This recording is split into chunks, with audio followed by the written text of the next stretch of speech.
कि कल मुझे ये ये खत्म करना है। हाँ और फिर आप उसमें 2 घंटे लगे, 4 घंटे लगे, 6 घंटे, 8 घंटे, कोई मैटर नहीं करता, जी सर। हाँ आपको वो टास्क कंप्लीट हाँ, वो करना है। टारगेट था गुड। सर। जैसे अड्डा के जो रिवीजन बैच आते थे सर, तो वो लास्ट में सब सर करवाते थे, तो उसी से एक रिवीजन भी हो जाता था और समझ में आता कि हाँ ये चीज़ है। और फिर बुक वगैरह लिया था सर, उसी से जो भी मतलब उस कैटेगरी से क्वेश्चन आ रहे उस सबको करते करते प्रैक्टिस आगे हो जाता था। मतलब कहने का मतलब ये है कि आप 4 घंटे पढ़े, 8 घंटे पढ़े, लेकिन डेली पढ़े। ऐसा नहीं कि एक दिन बहुत ज़्यादा मोटिवेट हो गए तो 10 घंटे पढ़ लिए, एक दिन 1 घंटे भी ना पढ़े। तो मेरा शेड्यूल था सर कुछ हो जाए बट पर डे पढ़ना ही पढ़ना है। हाय, नमस्कार, आदाब, सत श्री अकाल, क्या हाल चाल। मैं रोहित आप सभी का स्वागत करता हूँ ऑर्डर 47 पर। होप आप सभी बढ़िया होंगे। सीयूटी पीजी एलएलबी का रिजल्ट आ गया। रिजल्ट आने के बाद में डीयू और बीएचयू की काउंसलिंग भी स्टार्ट हो गई। काउंसलिंग के बाद में बच्चों को लिस्ट रिलीज होने के बाद में उनको उनका ड्रीम कॉलेज अलॉट होना स्टार्ट हो गया। जिसमें अगर हम बात करें तो जब बात डीयू की आती है तो डीयू में सीएलसी सबकी फर्स्ट प्रायोरिटी रहता है। बीएचयू मैक्सिमम स्टूडेंट्स जाना चाहते हैं, लेकिन यहाँ वही स्टूडेंट पहुंच पाते हैं जिनका स्कोर अच्छा होता है या जिन्होंने सीयूटी पीजी एलएलबी के लिए तैयारी अच्छे से करी हुई होती है। तो आज इसी सीरीज में हमारे साथ में आजाद जी हैं और इनसे अब हम बात करेंगे इनका स्कोर कितना है और इनको कौन सा कॉलेज मिला, क्या रहा, वो सारी चीजें आज जो हैं हम यहाँ पर देखने वाले हैं, इनसे समझने वाले हैं कि क्या इनकी जर्नी रही, कैसे इन्होंने प्रिपरेशन करी। सो वेलकम आजाद जी, कैसे हैं आप? जी थैंक यू सर, सबसे पहले तो आपका थैंक यू। अच्छा हूँ सर। सो आपका जब रिजल्ट आया था तब जी आपको कैसा लग रहा था? सब रिजल्ट आया तो सर बहुत ही अच्छा लगा देखने। तो सबसे पहले मैंने मम्मी को बताया तो घर में खुशी हुई कि चलो अच्छा हुआ। तो मतलब बड़ा अच्छा मोमेंट था वो, अच्छा पल था वो। तो रिजल्ट आने के बाद में कहीं मन में ये था कि मुझे ये नहीं कॉलेज मिला है या ये हुआ, तो फिर ऐसा कुछ आया था मन में? नहीं सर, जब आंसर किया आया तो मिलाया तो देखा कि अच्छे खासे स्कोर बन गए। तो ऐसा मतलब लगा कि हाँ इतना स्कोर आया है कि इजीली जो भी हमको चाहिए वो मिल जाएगा। तो कितना स्कोर है आपका? सर मेरा स्कोर था सर 238। 238 yes score sir. है आउट ऑफ 300? जी ओबीसी कैटेगरी से सर। ओबीसी से। गुड। तो मतलब 238 में आपको बीएचयू अगर जाना होता तो बीएचयू भी जी पहुंच सर। जाते यस सर। आपको, लेकिन आपने सीएलसी चूज किया। सीएलसी चूज किया sir. Yes sir. Okay. Ejaz, आप हो कहाँ से बेसिकली? सर बेसिकली मैं तो सर झारखंड से गढ़वा डिस्ट्रिक्ट से बिलोंग करता हूँ। मेरा जो एरिया है बिल्कुल वो छत्तीसगढ़ और झारखंड के बॉर्डर पे पड़ता है। तो वो हालांकि नक्सलाइट एरिया था लेकिन अब ठीक है। तो अच्छा, बेसिकली पहले हाँ नक्सलाइट एरिया नक्सलाइट था, एरिया था। हाँ तो जी। अभी ठीक है। हाँ तो बेसिकली मैं सर पूरा विलेज एरिया ही से बिलोंग करता हूँ। तो वहाँ का पढ़ाई का माहौल और ये स्टडी का माहौल कैसा क्या है? सर वहाँ तो बिल्कुल कंडीशन बिल्कुल वर्स्ट वाली है, मतलब बहुत बेकार है। तो चूँकि जब से मेरा जन्म हुआ तब से मैं नानी घर आ गया, तो मेरी पूरी पढ़ाई जो है वो डाल्टनगंज से ही हुई है। वो ओके। पलामू डिस्ट्रिक्ट में आता है वो। ओके। सो फैमिली में कौन कौन है आपके? सर मेरी फैमिली में मेरे सर 3 भाई हैं, सबसे बड़ा मैं हूँ। और मम्मी पापा हैं, तो हम लोग अलग मतलब ये सेपरेट ही रहते हैं। अच्छा, आप सबसे बड़े हैं। जी सबसे बड़े हैं हम तो लोग। आपने स्टार्ट किया है law. Why choose you law? कई लाइक मतलब और भी ऑप्शंस होते हैं, जी केवल सर। लॉ ही क्यों? सर बहुत सारी जर्नी है सर। अगर आप खासकर विलेज एरिया में जब मैं देखता था तो ऐसे ऐसे केसेस आते थे जहाँ के मतलब वो जो पुलिस मेन या अधिकारी लोग होते हैं, ऐसा लगता था कि सर वो एक तरह के मतलब सबसे सुपीरियर वो है। मतलब विलेज एरिया में जो मैंने देखा सर, मतलब वहाँ के ऐसे ऐसे लोग हैं जिनको मतलब साइन करने नहीं आता है। मतलब वो जाते थे थाने पे, देखते मतलब उनके सामने झुक के मतलब ऐसा फील होता है सर कि जो पुलिस मैन है मतलब उनको इतना ज़्यादा पावर है कि वो कुछ उनके सामने जो हमारे लोग कुछ है ही नहीं।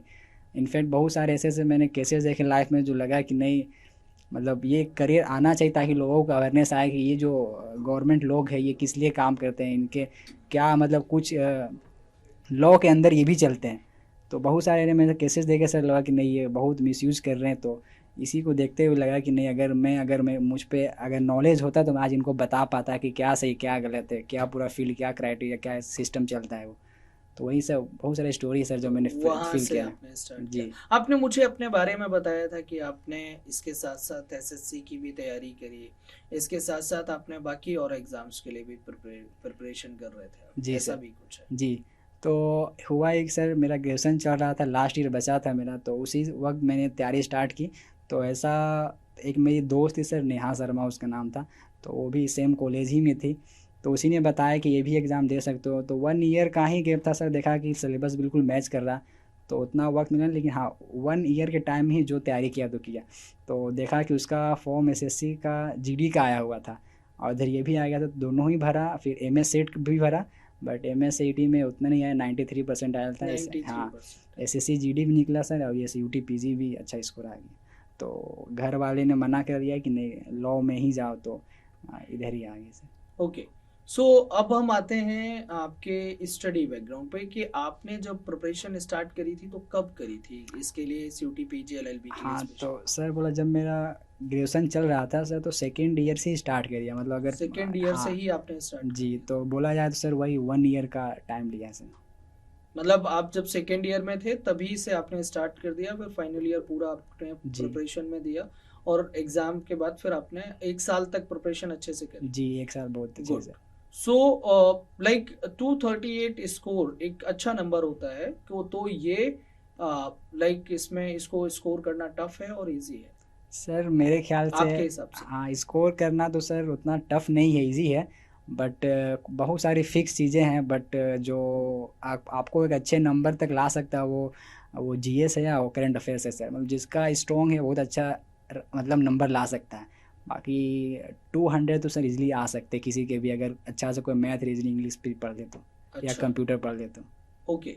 सो लाइक अगर मैं बात करूं कि आप कह रहे हो कि इतना स्कोर इजीली आ सकता है, तो आपकी क्या स्ट्रेटजी थी? आप कितने घंटे डेली पढ़ते थे? सर मेरी स्टडीज़ यही थी कि मतलब किसी तरह सर मैं जब भी एक रात पहले क्या कर रहा था कि पूरा शेड्यूल बना लेता था कि कल सुबह उठते ही क्या पढ़ना था। तो अराउंड में सर एवरी डे 5 बजे सुबह में उठ जाता था। आप अर्ली शेड्यूल बनाते थे या फिर आप जो है टास्क बेसिस पे बनाते थे कि कल उठ के मुझे ये हाँ टास्क ये खत्म करना है? जी, तो मैं ऐसे ही करता सर, एक एक दिन पहले रात को सोने अच्छा, से पहले। आपने एक दिन पहले हाँ सोने से पहले आपने टास्क लिख लिए अपने यस कि कल मुझे ये खत्म करना है, हाँ और फिर आप उसमें 2 घंटे लगे, 4 घंटे लगे, 6 घंटे, 8 घंटे, कोई मैटर नहीं करता, जी सर हाँ आपको वो टास्क कंप्लीट हाँ वो करना? टारगेट था गुड, सर, गुड। टारगेट था सर।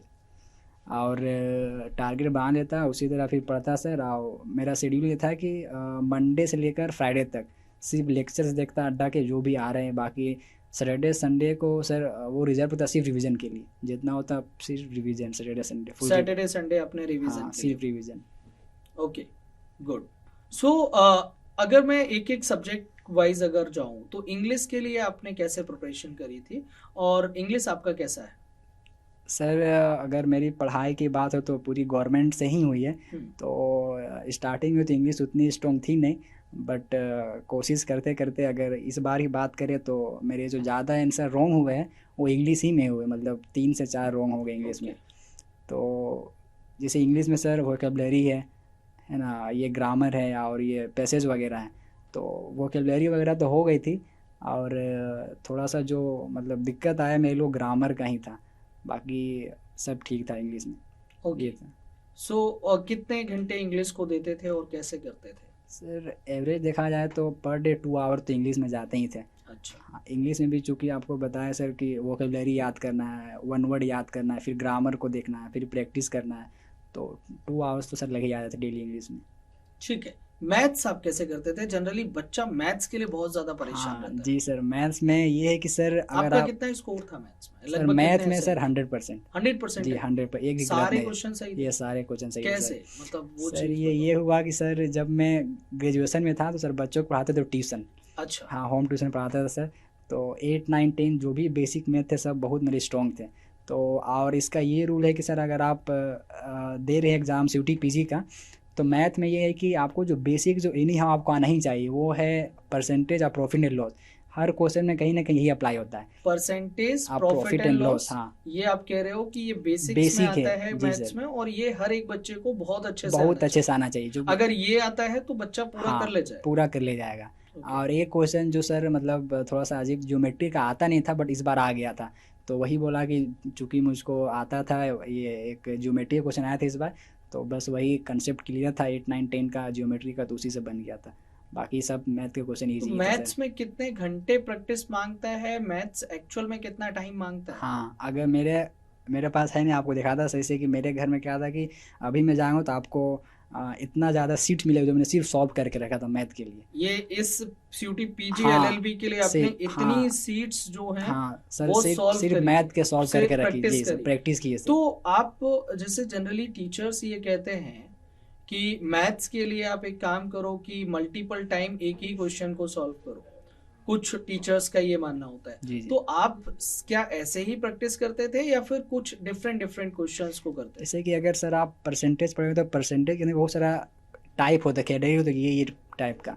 तो जैसे कि जब मैं पढ़ता था सर, तो एक टाइप का जो एक हार्ड क्वेश्चन लगा उसको कॉपी में लिख लिया कि हाँ ये इस कैटेगरी का सबसे हार्ड क्वेश्चन है, तो उसी तरह सब लिख लिया सर। जब रिवीजन का वक्त आता तो उसी कैटेगरी से मैं 10 सवाल कर लेता कि हाँ इस कैटेगरी से 10 सवाल कहाँ कहाँ है। जैसे अड्डा के जो रिवीजन बैच आते थे सर, तो वो लास्ट में सब सर करवाते थे, तो उसी से एक रिवीजन भी हो जाता था और समझ में आता कि हाँ ये चीज़ है। और फिर बुक वगैरह लिया था सर, तो उसी से जो भी मतलब उस कैटेगरी से क्वेश्चन आ रहे हैं उस सबको करते करते प्रैक्टिस हो जाता था सर। अच्छा, तो आप कह रहे हो कि आप प्रैक्टिस पे ज्यादा ध्यान देते हैं। हाँ। तो मैथ्स के लिए कितने घंटे पढ़ते थे? सर मैथ्स के लिए देखा जाए तो सर 2 घंटे तो सर मान अगर लेक्चर ले रहे तो लेक्चर 2 घंटे लगेगा, लेकिन प्रैक्टिस के लिए सर 1.5 आवर्स तो लग ही जाएंगे प्रैक्टिस के लिए। अच्छा, 2 आवर्स स्टडी और 1.5 आवर्स प्रैक्टिस। मतलब 3.5 हाँ, घंटे आप 3.5 घंटे। केवल मैथ्स को देते थे। Yes sir. तो आपका ऐसे 5 घंटे तो यही हो गया। हाँ ठीक है, इसके बाद में अगर हम आए तो फिर जीके के लिए आपने क्या किया था? Sir GK and current GK के लिए अगर मैं सर जिसको पूरा क्रेडिट देना चाहूँगा वो आप है सर, क्योंकि जीके के लिए मैंने कोई से खास तैयारी की नहीं थी कि पढ़े जीके पढ़े से। जब लास्ट वक्त आया तो जो आप लाते थे बैच वो हर दिन में देखता था वो बैच, तो उसी से मेरा लगभग हो गया था, बट 1-2 क्वेश्चन ही बस छूटा था मुश्किल से, बाकी जीके में सारे सही थे। जीके में आपने मेरी क्लासेस हाँ, करी, इसके पूरे। अलावा और कुछ? हाँ, और कुछ नहीं सर, कुछ नहीं, कुछ नहीं, बस सच जीके। बोल रहे हो। हाँ बिल्कुल ये सच है सर कि जीके में जो आपने नहीं, पढ़ाया। ऐसा नहीं है कि मैं सामने बैठा हाँ हो नहीं तो। नहीं, जीके में ही सर कि मैंने मतलब एक होता है कि पर डे, तो मैं पर डे जीके कभी नहीं पढ़ता था। ओके, बस लास्ट वक्त आया तो वही रिवीजन बैच जो था वही आपका हर डे लेक्चर दिखता था, तो उसी में सच्चा का क्वेश्चन आ गए थे। Okay, good. तो जीके में आपने मेरी क्लासेस फॉलो हाँ। कितने घंटे डेली? वही सर जो आप वीडियो का जो ड्यूरेशन रहता जो था। ड्यूरेशन होता हाँ, था बस, और हाँ। उसको रिवाइज करते थे आप? हाँ रिवाइज करते थे सर। रिवीजन से हाँ करते थे। रिवीजन। ठीक है। इसके बाद में अगर हम रीजनिंग की बात करें तो? हाँ रीजनिंग में सर उसमें भी कुछ कुछ स्पेसिफिक चीज़ें आते हैं। हाँ एक बात बोलूँगा कि थोड़ा सा फ्रेंड सर्कल होना चाहिए। जैसे कि रीजनिंग में ही हुआ था कि मैंने क्लॉक और कैलेंडर का क्वेश्चन मतलब उसको नेगलेक्ट कर दिया था कि उतना इंपॉर्टेंट नहीं लग रहा वो, बट एक दोस्त था तो उसने दिखाया कि नहीं प्रीवियस ईयर आया हुआ है, तो उसको देख कर ही मैंने कुछ जब लास्ट वक्त मेरा था 2-3 दिन एग्ज़ाम को तो मैंने देख लिया था, और होपफुली हुआ ये कि दोनों से क्वेश्चन आ गया। हाँ तो इसीलिए कि आप रीजनिंग का जो भी टॉपिक उसको नेगलेक्ट मत कीजिए, सब के सब पढ़िए, लेकिन देखिए वेटेज किसका ज़्यादा है। तो वेटेज का बात करें सर तो कोडिंग डिकोडिंग हो गया या न्यूमेरिकल वाला हो गया है ना, तो ये सब का वेटेज ज़्यादा है, तो वेटेज के हिसाब से पढ़िए। और रीजनिंग में तो एक बात ये है कि सर प्रैक्टिस ज़्यादा ही चाहिए रीजनिंग में, जितना ज़्यादा प्रैक्टिस करेंगे वहाँ आप उतना जल्दी उसको सॉल्व कर पाएंगे। ओके। हाँ और रीजनिंग में फंसना नहीं है बात, अगर आप वक्त दे दिए अगर 2 मिनट ज़्यादा लग गया तो उसको छोड़ दीजिए, ईगो मत लीजिए कि नहीं इसको बना ही कि नहीं है। अक्सर लोग इसी में गलती कर देते हैं अच्छा, कि उसको ईगो में ले लेते हैं कि नहीं बन क्यों नहीं रहा, और बन क्यों नहीं मैथ्स रहा। में?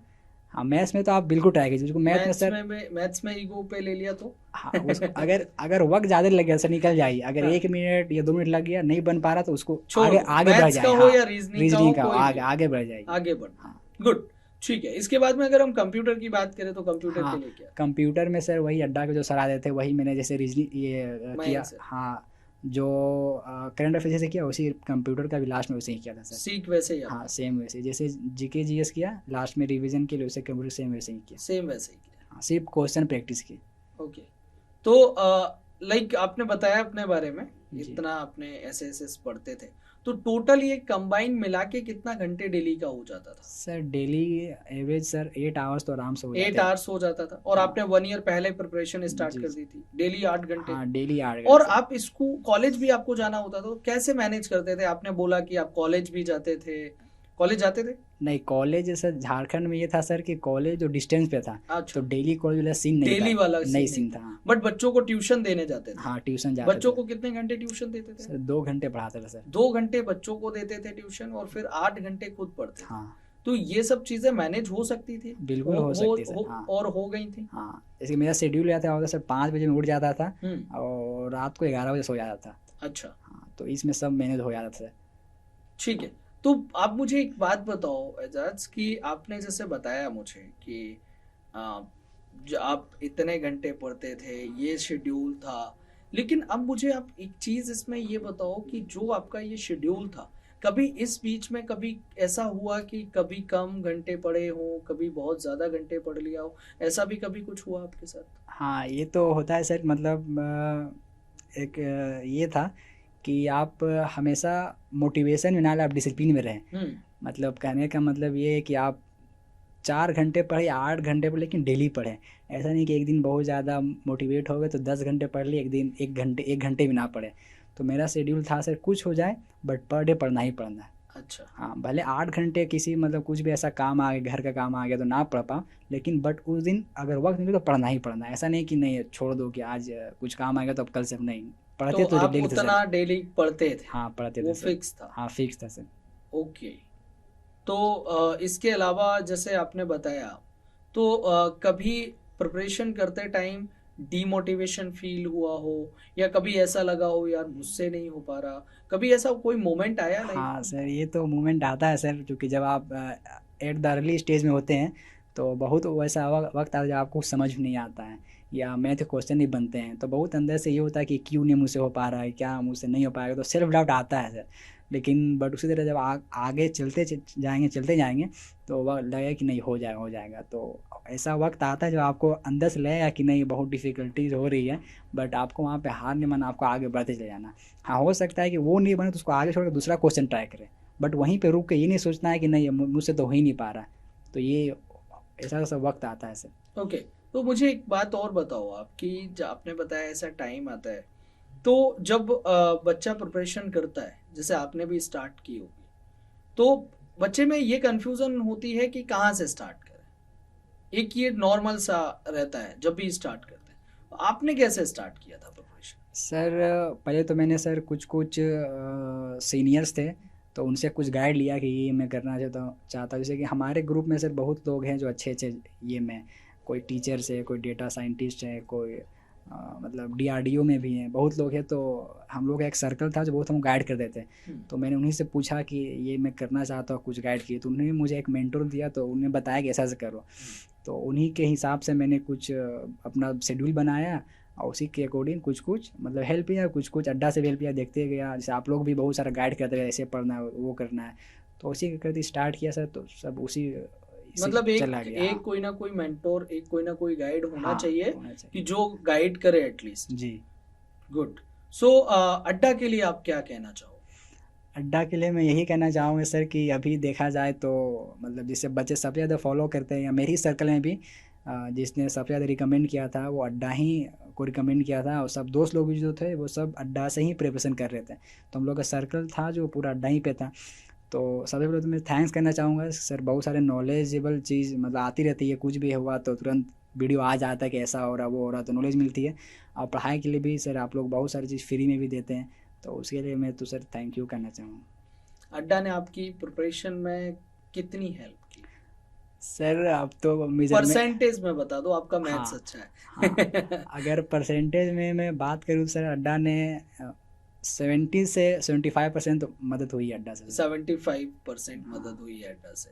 बाकी आपने कैसे किया 25% सेल्फ बाकी तो सर आप खुद से ही करना पड़ता है कुछ ना कुछ। स्टडी?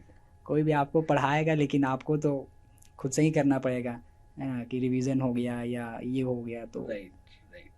सो कभी लाइक अभी ऐसा कुछ है कि मुझे लॉ के बाद में ये करियर में जाना है, ऐसा कुछ डिसाइड किया कुछ एलएलबी के सर बाद? बहुत सारा चीज़ सोचा, तो शुरू से सपना था कि सर जुडिशरी में जाना है, बट ये 3 इयर्स का जो प्रैक्टिस आ गया इसके बाद तो घर वाले का ये कहना है कि नहीं, थोड़ा सा जल्दी मतलब सेटल होना है सर।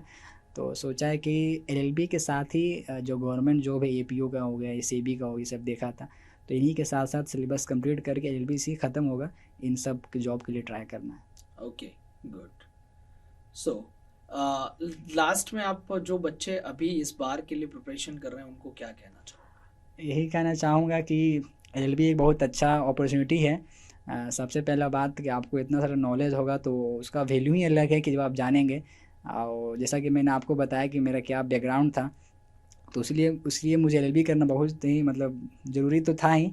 तो मैं आप लोग को यही कहना चाहूँगा कि आप लोग आइए और मतलब नर्वस ना हो। शुरू में आपको लगेगा कि यार नहीं हो पा रहा, कैसे हो पा, लेकिन बट आप आगे चल जाएँ, है ना? उसी पे मत रहे कि नहीं हो पा रहा। आप आगे चलते जाइए, आपको लगेगा कि नहीं, धीरे-धीरे जो पाथ है आपका आसान होता जाएगा। और ये मतलब ऐसा ज़रूरी नहीं है कि आप मेरा ही वो फ़ॉलो करें, बट आप खुद से बनाइए, लेकिन आप मेहनत तो आपको खुद करना पड़ेगा। ये बात है कि आपको मेहनत करना पड़ेगा। मेहनत करें। हाँ, मेहनत करना पड़ेगा। अंदर से वो मोटिवेशन आना चाहिए कि हमको पढ़ना है, कुछ क्लियर करना है। ये बात Okay. है।